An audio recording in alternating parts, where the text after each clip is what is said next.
I'm serious. What's your question? What question do you got there? Did you? Oh no! Oh dang, I was so deep in that. Yeah. Sorry. What What would you do if you saw your neighbor bluntly overusing the water during a drought? What would you do if you saw your neighbor bluntly overusing the water They're during blatantly a using the water over during a drought. Like you're in Give her Arizona. a big knock on the head. I'll just talk to her. What are you doing? No. What I would do is I take my bucket. What did you do? What would you do? To what? What would you do? I would take my buckets and put it in their lawn and be like, please, can you fill my buckets up? So I can drink my own. Yes. What would you do? What will you do first? Me? You got the question. Okay.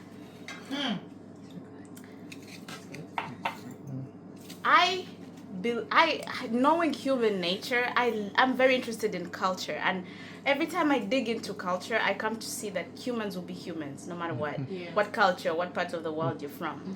So not to put myself in trouble, I would snitch. So hard. I would tell the authorities, whoever is in charge of doing that, I would snitch because I don't want to put myself in danger, but I also don't want them to do that to the community, you know. So I would snitch. What would you I'm do? scared of you now. So hard. What would you do? Well, I was actually in that situation. Before I moved here, I lived in San Antonio, and in the summertime, there was a water restriction. Yeah. Okay? And so people would actually turn on the water sprinklers in the middle of the night, and you can hear them come on, right? The water sprinklers, because it make a hissing noise. I marched on over to my neighbor's house, and I didn't know her at the time because I was relatively new in the neighborhood. Knocked on the door. I'm like, do you realize that your water is running right now? I mean, I gave her the benefit of the doubt, right? Yeah. And she played stupid. She's like, oh, no, I didn't know that. And I'm like, So I gave her the benefit of the doubt. The following day, actually 2 days later, same thing. Water sprinkler came on. Knocked on the door again. Yeah, I said, look, there is a water restriction. You're going to have to, turn off the water. This went back and forth. Luckily, she wasn't upset. I later found out that she was a nurse at Methodist. I was a pharmacist at Methodist Hospital. We actually became really good friends. Yeah. But later on, she admitted to me that she knew that the water was on. But I tried my best to confront her, and she just kind of like, I had no idea. What would you do, Magdalene? I'll just knock at the door and tell them this is what is happening. We just need to be we need to share. We can't do this. We need to preserve the water for everyone. Yeah, but I'll not snitch. See, if we're friends, it would be different. I would be able to approach you. But I guess it depends on the relationship. But all in all, in my experience, especially in America, you don't tell someone what to do. They'll shoot you. You just don't. So because of that, in America, you don't. I'm a snitch. What would you do? Go with the snitch, baby. That's the easy thing to do. It really is. I love the fingers. That is, what is that character? There's this mischievous character my son loves. God. No, the one in blue. What's the name again? Jeez. Oh yes, that's where I got it. That's a mischievous finger. Something mischievous is coming. She would snitch, yeah. What would you do? That's funny. Well, I mean, I said to go with the snitch. As much as I don't want to always, preserved, I don't want to get into trouble. I'm that kind of person. But in a case where you are putting the whole community into jeopardy, hell no. This is not just about you, it's about all of us. All of us.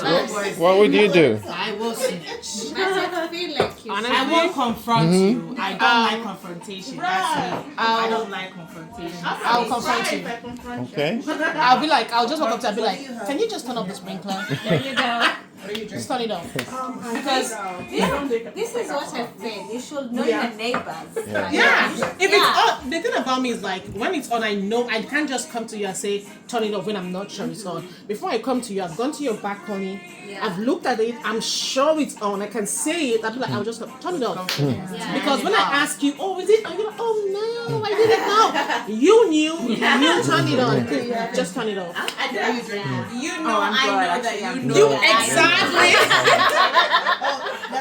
And what's your question? Oh, okay. So yummy. So my question is it always right to forgive? Having this.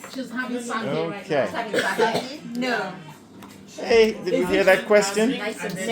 No. Is it always right to forgive? When you're done. Is it always?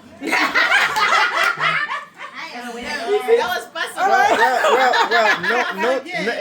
Note the word that was used, right. Is it right? Is it always right to forgive? No. From a personal experience, I think no. No, wait, I Why? want to know what you think. Yeah. Okay. Personally, I know it is always right to forgive. However, She's nice. She's nice, guys. no. However, practically, it doesn't always feel right to forgive. I say that because we are all humans. I feel like a lot of times, especially Christianity, we tend to overtake people for granted, with emphasis on overtake. I don't know if it's a correct English, but it is there for emphasis. The version of the Bible that says, oh, when you're slapped on one cheek, turn the other, and then people take advantage of that and do that, forgetting that we are all humans. Like we have emotions too, we have feelings, and it's not okay. Some people feel like, okay, I wrong you, I come and say sorry, so you forgive.